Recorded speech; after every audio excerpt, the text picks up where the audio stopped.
Good morning. This is Scott Cullen, editor-in-chief of the Kanata Report, and it's time once again for Fridays with Frank. This morning, we've got Frank Kanata, as usual, along with a special guest, Bob Goldberg of BTA, the general counsel for BTA to be specific here. Welcome, Frank. Welcome, Bob. Morning, Good morning, Scott. There we go, Frank. Right, we both want to get the first word in. Hi, Frank. How are you? Hi, Scott.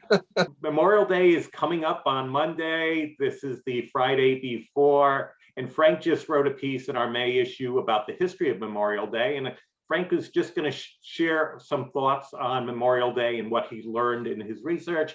And then we're going to turn things over to you, Bob, because I know you have just been on the road with the Patriots PAC, and you are also very involved in some veterans program, this new veterans program through BTA. So Frank, why don't you take it away? Okay, I think that we'll start with just kind of reminiscing, so to speak, of my experiences at visiting Arlington National Cemetery in Washington, D.C. It's a very, very poignant moment when you go to that cemetery. It's just an incredible experience. There's 400,000 veterans buried there. When you think about the total number of Americans that have lost their lives in conflict from 1775 to the most current conflict in Afghanistan, you're talking about 1,391,000 people that have lost their lives. And to have 400,000 of those heroes in one place is quite something special. And I would certainly encourage anyone who goes to Washington, D.C. to take the time and visit, because what most impresses me is the honor guard that they have there, which I hate to brag about Army units being a Marine, but I got to tell you, these guys are nothing but razor sharp. And actually, it's the 3rd U.S. Infantry Regiment that's also known as the Old Guard, and they date back to 1784. And they're the oldest active duty infantry unit in the Army. And everything they do, including the step-offs of 21 steps as they march up and back, is all symbolic. And it's just an incredible experience. Plus, they never desert their post, whatever the weather conditions are. And that means they have stood the watch during hurricanes, which to me is incredible. And it's so interesting that they revere or respect the dead so much that they take an oath when they get that assignment that they will never use a curse word as long as they're on that duty. And that's even when they're off duty, which to me shows an incredible amount of respect for the people who have given so much to us. So in terms of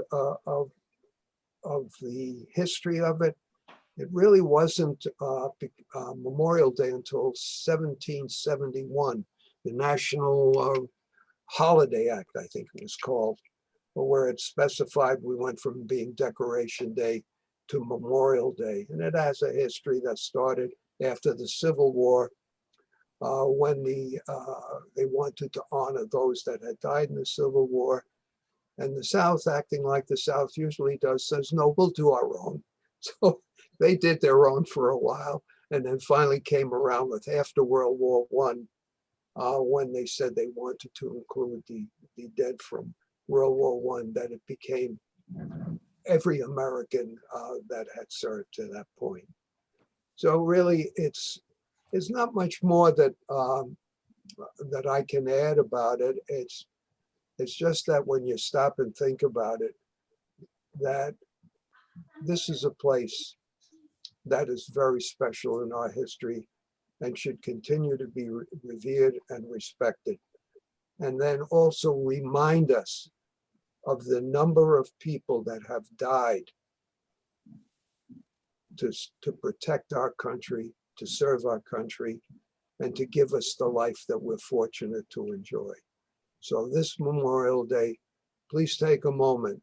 I realize you all can't just drop whatever you're doing to go to Arlington National Cemetery, but there are military, federal cemeteries around the country. You might want to visit one of those where veterans are buried.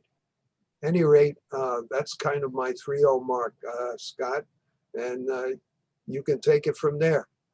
Okay, well, Bob, you have been writing with the Patriots PAC around Memorial Day for a number of years now. So why don't you share with us how you got involved with that, why that's important to you, and who you were visiting this year? Well, thank you, Scott, and thank you, Frank. Thank you for the honor of being able to participate with you. I have the utmost respect for the Canadas and the Canada Report.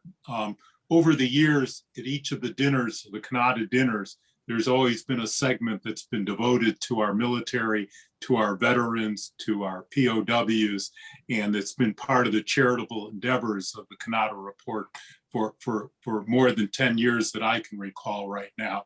One of the things I learned from my friends, Mike Stramalio, Andy Slowetsky, we all have nicknames, Lone Star, GQ, a whole bunch of us, and certainly Raj Thadani from Mars International, was that they were riding along these thousands of miles without any backup.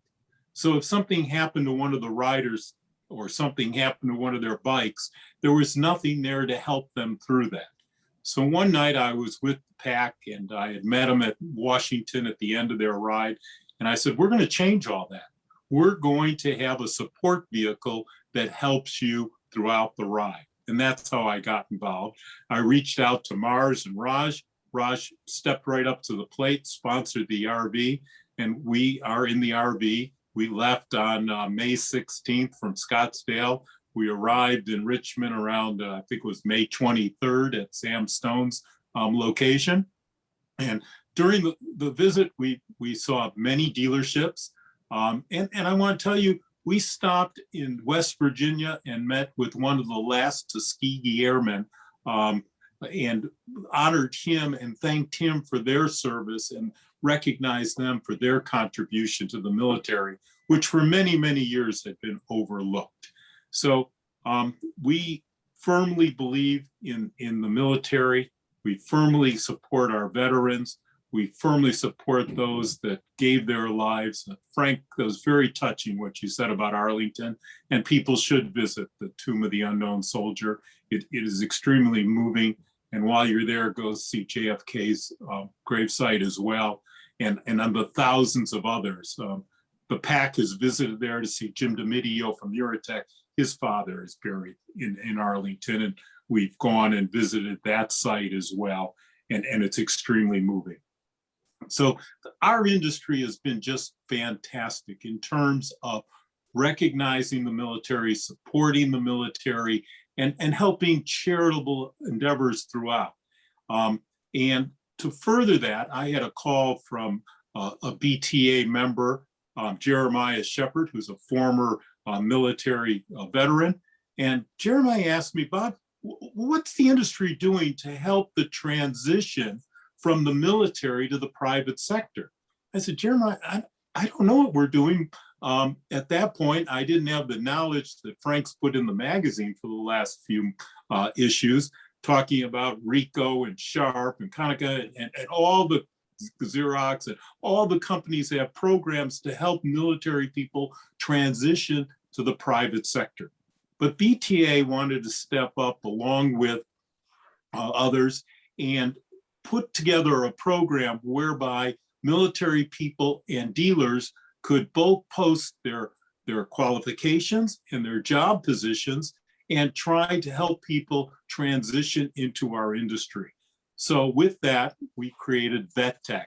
And VetTech can be found at the BTA website, and you can go there. You don't have to be a member. You can post a job, And if you're a veteran looking for a job, you can go there and either respond to one of the postings or put your own credentials up there as well. And we're hoping that this will help people transition from the military to the private sector. We have very qualified, disciplined people who were in the military looking for jobs, and that transition's been difficult for them. So BTA and VetTech are doing all they can to help that process take place. I'm just warmed in the heart to see what's happening. There are numbers of job postings up there. There are veterans who put up their credentials as well, and we're moving forward. And I thank Frank, who serves on the VetTech board, and I thank all the others who do as well. This is really a phenomenal opportunity, and I encourage everyone in the industry to participate.